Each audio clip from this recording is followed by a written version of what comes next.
Hey folks, everything new under the sun. Well, we are headed headlong into World War III. And wars, rumors of wars, nation rise against nation, all these things are coming to pass. And you need to get prepared. And whatever that may be, number one is your faith. Grow your faith in the Lord Jesus Christ. And number two is you need to get ready. You need to start something.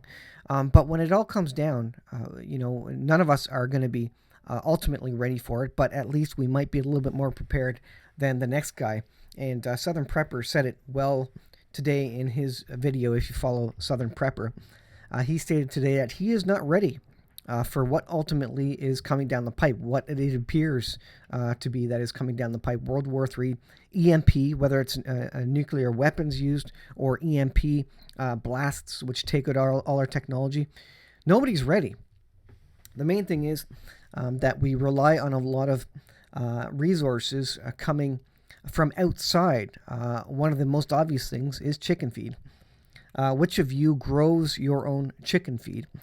Pretty much nobody does. Not very many people do. And if you do, you probably have a diesel tractor that needs diesel to operate and computer chips. And if an EMP goes off, you're not going to be able to run that. So are you going to be able to actually cultivate, work the land to feed your chickens? And if you're ready and prepared for that, which of your neighbors are not going to be able to do that? And will they be coming to your house for that?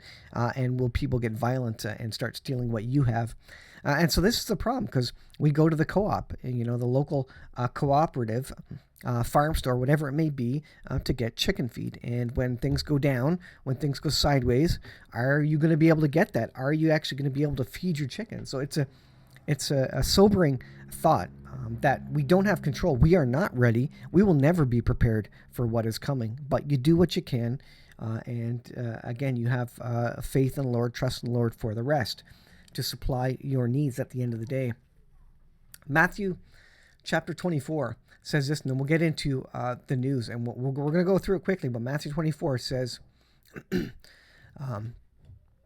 ye shall hear of wars and rumors of wars. See that ye not be troubled, for all these things must come to pass, but the end is not yet. Nation shall rise against nation, kingdom against kingdom, and there shall be famines, pestilences, and earthquakes in diverse places. That sounds like the force in the apocalypse, doesn't it? Well, verse 8, these are the beginning of sorrows. I believe, folks, we are heading into the beginning of sorrows, and that may have even started the beginning of sorrows, maybe with the pandemic, I might suggest. I don't know. I don't think we're in the 7-year period by any stretch yet. I don't think the force in the apocalypse have ridden, but we are in the beginnings of those sorrows that are coming upon us, as verse 8 says. Then, and this is, I believe, happening during the 7-year period, then they shall deliver you up to be afflicted, and shall kill you, and ye shall be hated of all nations for my name's sake. When the Antichrist comes, you will be hated. And I believe we're here for the first 3.5 years of that period. There's a tribulation and a great tribulation. Those are two distinct time periods in the Bible, I believe, in the last days. And this cut over here from these are the beginnings of sorrows cuts over again into the first 3.5 years, where we will be delivered up to be afflicted. And it goes on to say, endure to the end. The iniquity, because iniquity shall abound, the love of many shall grow cold. There will be no common decency anymore, no love or respect for anybody. It's going to be Mad Max. People are going to hate you. If you're a Christian, people are going to hate you. But he that shall endure till the end shall be saved. And this gospel of the kingdom shall be preached in all the world for a witness unto all nations. And then, only then shall be the end come. When ye therefore shall see the abomination of desolation spoken of by Daniel the prophet stand in the holy place, whoso readeth, let him understand. And it goes on. And I believe these are happening. And these are all the things that are going to happen prior to the Great Tribulation. I think the abomination of desolation kicks off the Great Tribulation, or the last 3.5 years of the 7-year period. So I think this war that is coming, I think ultimately we get into basically World War III. Famine occurs because of it. Famine's already started. Economic collapse occurs because of it. That's already started. And they're using war to really reset the economy. That's kind of the part of global currencies, how they reset through history.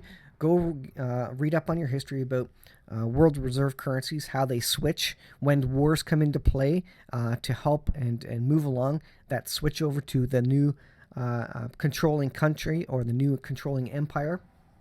It's all part of the process historically, and that's what's coming upon us. The U.S. empire is collapsing, and we're ready for a great historic switchover. But it will be a switchover not to a new world reserve currency, that's going to last for the next 200 years, but to the mark of the beast system and to the last empire, if you will, that will arise before the return of Christ.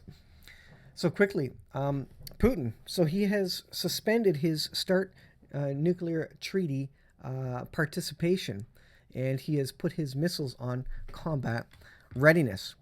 Putin said Tuesday. So Tuesday was the big announcement, and he came out and said a bunch of things, and part of that was that he was suspending their participation in that treaty, the last remaining nuclear arms control treaty with the United States. So there are no rules now.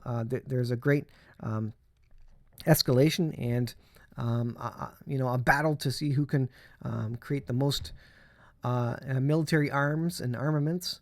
And so there's a new escalation there to basically build as much ammo as you can, as much new equipment as you can, because there's no more treaties in the way here. And Biden, he showed up in Kiev, of course. He did a speech, and this is a speech from Poland. He said Biden vows Ukraine will never be a victory for dictator Putin. So he is not calling for peace. He's doing the opposite. He is again poking the eye in Putin, poking Putin's eyes, poking the eye of the Russian bear, and putting it in his face and saying, "You're not going to win this one," and that means this war is not stopping. Does China believe what's happening? Well, China is deeply worried. War in Ukraine could spiral out of control. Chinese foreign minister said Tuesday that Beijing is deeply worried that the war in Ukraine could continue to escalate and spiral out of control as the conflict continues to rage at nearly 1 year later. And they're correct. And by the way, they're helping it spiral out of control because they're, trying to make an agreement with Russia to supply ammunition. The alignment of China and Russia really marks the last days, and they are a massive power. When they're working together, there is huge money, huge resources, and the biggest thing of all is the massive manufacturing capability of China. If they put that to work for the war effort, I think they will wipe out NATO. NATO has basically sold all of its manufacturing over to China for the last 30, 40, 50 years. And so NATO, Western countries don't have the capacity to do anything anymore. So the U.S. hegemony is going down the tubes. It's a great switchover, empire switchover. And if these were not the last days, I would have predicted that China would become the next world power and the yuan would be the next world reserve currency. But given that we are in the last days, the Lord's returning, I believe the next step is really for the Antichrist. There's no more world empires to move into historically with, outside of the Antichrist. This is, I think, an article from the 15th. Russia's Northern Fleet deploys nukes in first since Cold War. The Norwegian intelligence report notes that Russia's conventional military power has weakened, but places greater emphasis on nuclear arsenal. Now, I said before that the Russian generals have come out. They're on video stating that they cannot win a conventional war with NATO. They know it. They knew it from the start of this war. So if the U.S. got into it, they knew they would need to escalate to the nuclear level. And in fact, the general stated that the next escalation will be nuclear.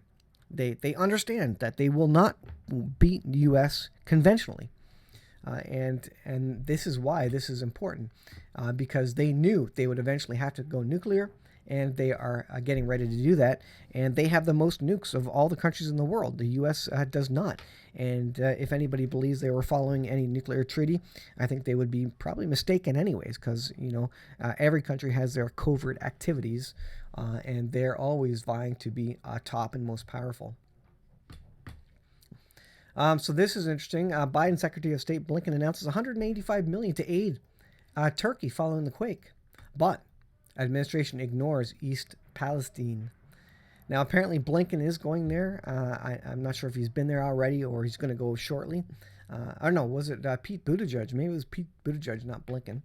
But it's interesting to see all this money going to Turkey, to Ukraine, 500 million to Ukraine, and none of the government officials have been even to East Palestine to look at the destruction there, to offer any assistance. Even FEMA, the Federal Emergency Management Disaster or whatever association that you guys have in the U.S. there, they're apparently not even going there. And isn't that their whole mandated purpose, to help in these sorts of things? But that's all right. The government says and the scientists say there's nothing wrong with the water. You families, you can go back to East Palestine and all surrounding areas. Not a problem there.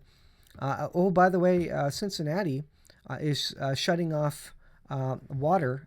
They're not going to use the Ohio River intake anymore. They're going to switch over to the reserves. But you know what, East Palestine residents, the water's fine. The water's fine. You know what, Cincinnati is just being over concerned, and they're shutting off all their usage of the Ohio River water going to their water reserves. But you know, you who are at ground zero, not a problem. Drink that water. That's not a problem for you. So I guess Cincinnati has maybe some different scientists that work for them. Cincinnati officials announced that they would temporarily be cutting off the city's water intake from Ohio River and switching to water reserves. Again, you know, there's nothing wrong with the water in East Palestine and all surrounding areas within, probably 100 kilometers there. Cincinnati is just going to... There's some other reason, I'm sure, that Cincinnati is shutting off the water and going to go on their reserves. So there you go, folks. We're in the last days. We're in the beginnings of the beginning of the sorrows. And we may have been there for maybe the last couple of years as it starts out small, just like birth pains, and starts increasing in frequency and intensity. Buckle up. Be ready. The time is running out when you can go to the store and get things relatively easily, relatively cheaply. And it's going to be Mad Max, folks. When it hits, none of us will have been prepared for this. And that's why you got to, prep on so many different levels. And the best way to prep is to know the Lord Jesus Christ, because ultimately he's going to fill the gap between maybe what you were able to get ready beforehand and what you're and what you're not able to, what we don't expect to come. And I think more and more it will be, a point where we simply have to have faith, because we're not going to be able to have the resources to either stock up or store up or to protect what we have. And everybody is going to be going completely insane because the love of many will wax cold, as the Bible describes in the last days. Many shall be offended and shall betray one another, shall hate one another. Because sin abounds, the love of many will wax cold. That means there won't be people being cordial and civil on the streets. They're going to be desperate. They're going to be hungry. They're going to have a family to feed. Their bellies are going to be hungry. They're going to be hangry. And they're going to be coming looking for whatever you have. There will be no civility anymore. There will be no civilization anymore as we know it. People will be doing anything and everything. They will be stealing and pillaging for whatever they can, because after a week of this, when there is no security, no police force, people are going to get desperate, folks, and it's going to get bad. And you need to understand that. You need to be ready for that mentally. You may not be able to protect what you have or keep what you have, but you need to be ready for that mental space where people are absolutely desperate. Thanks for watching, folks. I'll leave it there. We'll see you in the next video.